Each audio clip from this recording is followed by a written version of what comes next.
This time, the internet was wise and archived all of his socials as much as possible before the FBI took it all down. So here's some basics on what we know about him and one really interesting rabbit hole about who he might be. Right off the bat though, it's super early. This is all speculative. Take your time, pump the brakes. We're just digging through dirty laundry. We don't know what sticks yet. But this guy is a private American citizen who traveled to Ukraine on his own dime, to help recruit civilian soldiers to fight for Ukraine and Afghan special forces. He was like recruiting on his Facebook page. Here's an archive of all of his tweets that look pretty damn automated to me. They pretty much all look like this. But I grabbed everyone that he followed on Twitter before they deleted it. He only followed 60. And right down at the bottom of that list, which I think indicates his first follow, is this girl named Sue Kim, who is ex-CIA, along with some other very interesting things. But her account is private, meaning why does he follow her? I've been digging around and one of my followers said that they found her in the people that follow him back. He says that she was at the bottom of his followed list, meaning that she followed him right when he made the account. That would make sense, seeing as she's at the bottom of his following list of who he follows too. I mean, every asset needs a handler.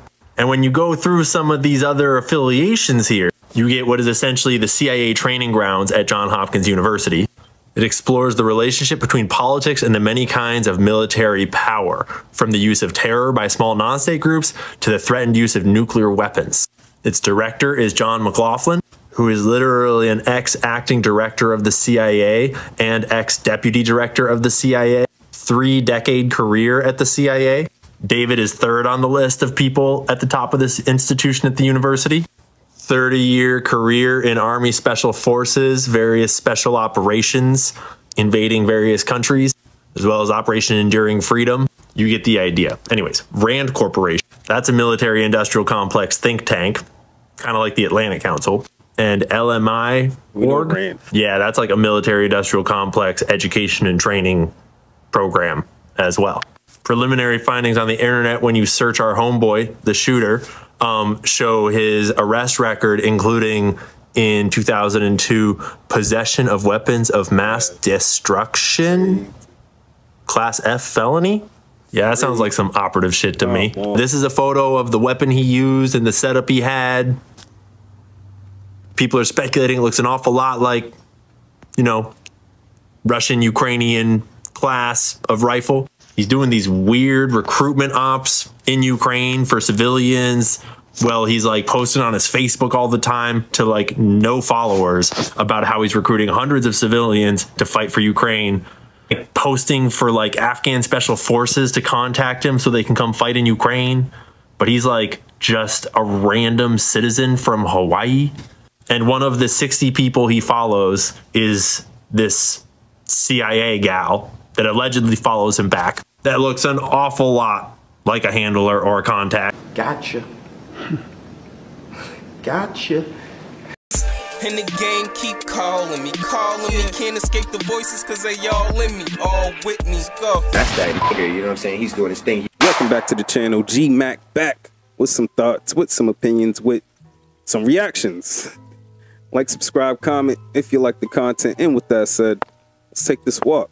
Okay, so after the first attempt on a man's life, the people who usually call people conspiracy theorists jump to the conclusion immediately that Trump, a man in his 70s, in stuntman-like manner, planned for himself to get almost shot. Forget the fact that the Secret Service director got fired like days later for of many things, but at the very least, late correspondence at the time of the incident. Of course, this is a Secret Service that serves former presidents at events, but mainly serves the sitting administration. Forget the fact that Joe Biden, who it was at the time, had just lost the debate and clearly wasn't going to win the election. Forget the 34 counts of inconsequential to the people bullshit. What the fuck that got to do with me? The fact that Trump's been alpha male bullying politicians for like the last decade. Let me just, you know, he wants to be a tough guy. A lot of times you'll have, and it doesn't work very well with How tough is it to take times, property from an elderly woman? Let me talk.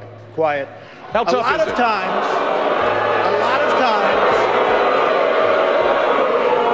that's all of his donors and special interests out there. So what it is. I think his response, his visceral response to attack people on their appearance, short, tall, fat, ugly. My goodness, that happened in junior high. Are we not way above that? Would we not all be worried to have someone like that in charge of the nuclear arsenal? Mr. Trump.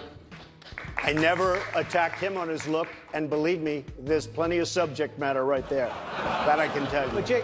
Many times you have called for, I will shut down the government if I don't get my will. None of us have said. You want to know something? You've said okay, it. you want to put that on You've my... said it. I'll take it. Okay, good. You know what I'll say? Yes.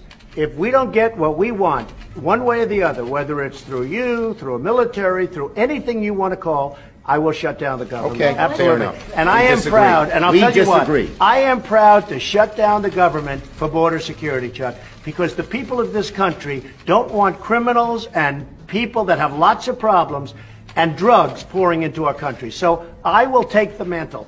I will be the one to shut it down. I'm not going to blame you for it. The last time you shut it down, it didn't work. I will take the mantle of shutting down. So their last resort to combat this perceived misogynist racist was to put him up against a woman being pushed as Black American. If you can't see that there's clearly an agenda to not let this non-career politician tell it politically incorrectly like it is person back into the chair at any cost, you're blind.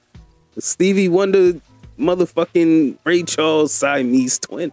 Because, as this comedian noted, before Trump was president, not many people questioned Hollywood or news. You trusted everything they said. Everyone trusted all pharmacies, all doctors, everything. That pendulum in just 7 years those roots were so deep planted for so long. Education, all of it is now flopping, not just in America, across the whole world. And the whole profile of the suspects tells me everything about the narrative spin that I need to know. First guy was a former Trumper who seen the light because Trump was so bad for the country and had to be dealt with at any cost. This other guy seems to be Captain fucking Ukraine, so of course he agrees with Jamala's policies and spending and getting into the war. And of course, Trump's so terrible for the country and had to be dealt with at any cost. Let me know what y'all think in the comments, man. And with that said, hopefully you've been entertained and informed while passing this precious time that we have, and hopefully I've earned your sub. This has been Doing It for GP. Till next time. I spit the truth. All you aware, fear-driven niggas get the boot. All of you squares couldn't fit up in my circle. All of us rare and will hurt you severe. Slow your roll, nigga. Patience is a virtue.